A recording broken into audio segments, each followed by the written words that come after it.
प्राचीन समय की बात है। एक राज्य में वीर नामक एक राजा शासन करता था।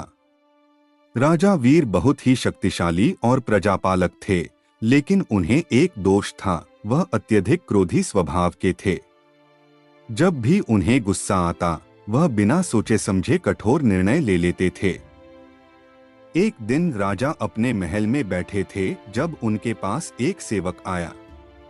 सेवक ने गलती से राजा के ऊपर पानी गिरा दिया।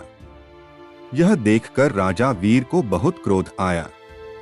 उन्होंने बिना किसी जांच पड़ताल के तुरंत उसे मृत्युदंड देने का आदेश दे दिया। सेवक ने बहुत विनती की, लेकिन राजा का क्रोध इतना प्रबल था कि उन्होंने किसी की नहीं सुनी। कुछ दिनों बाद राज्य में सूखा पड़ गया और फसलें बर्बाद हो गईं। राजा ने अपने मंत्रियों से इसका कारण पूछा। मंत्रियों ने कहा कि यह राज्य में फैल रही नकारात्मक ऊर्जा और अन्याय का परिणाम हो सकता है। राजा को अपने गुस्से में किए गए कार्यों का एहसास हुआ और वह पछताने लगे।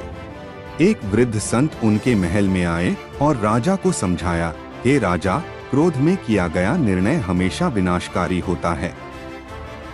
आप अपने क्रोध को नियंत्रित करें, नहीं तो यह आपके और आपके राज्य दोनों के लिए हानिकारक साबित होगा। राजा ने संत की बात को गंभीरता से लिया और क्रोध पर नियंत्रण रखने का प्रण किया।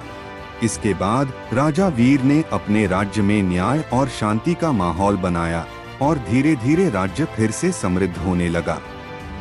राजा को यह सीख मिली कि क्रोध में लिया गया कोई भी निर्णय गलत होता है और उसे हमेशा धैर्य और समझदारी से काम लेना चाहिए।